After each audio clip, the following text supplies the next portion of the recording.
All right, let's dive into a story that is just so beautiful and so deep. It's Oscar Wilde's The Selfish Giant. And really, it's all about how one tiny act of kindness can completely melt a heart that's been frozen solid. So let's get right into it.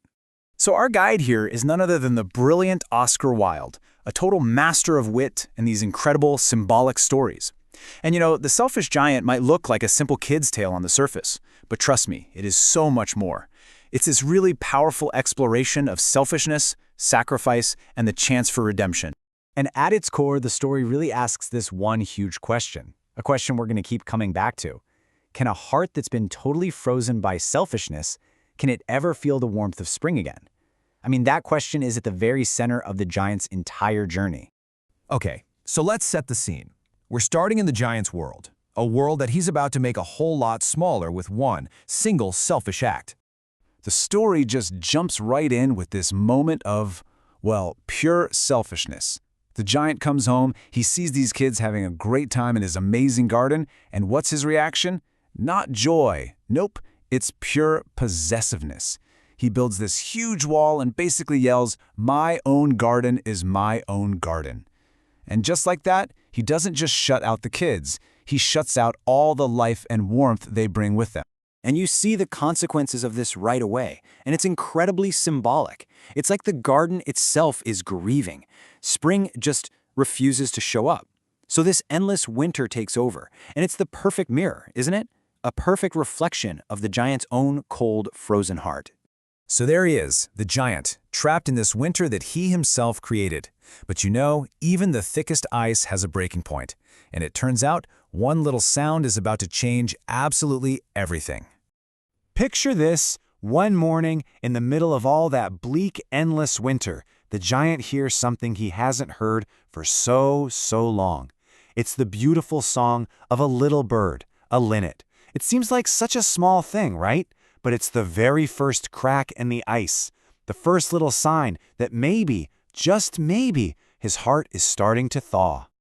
So he peeks out his window to see where this incredible sound is coming from. And what does he find? The children! They've found a tiny hole in the wall and crept back in. And guess what they brought with them? Spring itself. The garden is just so overjoyed to have them back that it explodes into blossoms all around them. And this is just a perfect way to see the story's central idea, isn't it? You've got winter and spring coexisting in the exact same garden, at the exact same time. What's the only difference? The children. Their joy, it's literally the lifeblood of this place. They are the spring. And seeing this, it's like a light bulb finally goes off for the giant. He finally understands the connection between his own selfishness and why his garden has been so desolate. This is it. This is the turning point of the whole story. But wait, in one little corner of the garden, it's still winter. And there, a tiny little boy is crying his eyes out because he's just too small to reach the branches of a tree. And it's this one image, this tiny, vulnerable kid, that just shatters the giant's hardened exterior. It's what finally gets through to him. And right there, in that one moment, the giant's heart just melts. He walks over, so gently, and lifts the little boy up into the tree. And bam! Instantly, the tree just erupts in flowers. It's this incredible, magical proof of how powerful one act of compassion can be. But, you know, redemption isn't quite that simple. The other kids, they see him coming, and they remember how cruel he was, so they run away, terrified. And just like that, winter comes rushing back into the garden. Except for that one little corner where the small boy is. That one spot stays spring, like a little beacon of the giant's change of heart. And this is the moment that really seals the deal. He says that famous line from the story, "I have many beautiful flowers, but the children are the most beautiful flowers of all." And with that realization, he goes and he tears down that wall, opening up his garden and, more importantly, his heart to the children forever. So years go by, a lot of them. The giant grows old and feeble. He spends his days just watching the children play, his heart full. But the story, it's not over. Not by a long shot. In fact, its most profound and spiritual chapter is about to unfold. So now we see the giant, old and frail, watching the kids play from his armchair. His garden is this place of pure joy, but there's a little bit of sadness there, you know? A quiet longing, because he never ever saw that little boy again, the one who first opened his heart. And then, One winter morning, he sees something impossible, something truly marvelous.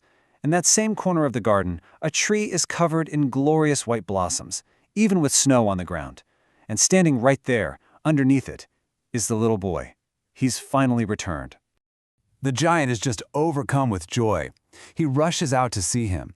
But as he gets closer, that joy just twists into pure fury, because he sees something awful, the prints of nails on the child's tiny hands and feet.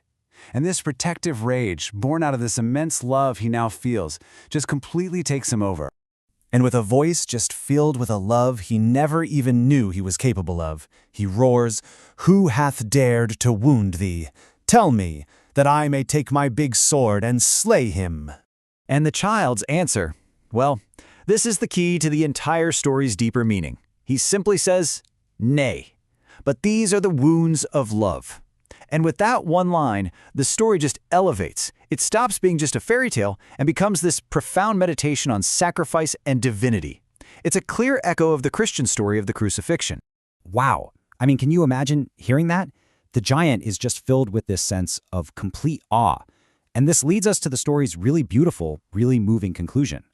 "Who art thou?" the giant asks, completely awestruck. And the child finally reveals his divine nature. He says, "You let me play once in your garden. Today you shall come with me to my garden, which is paradise."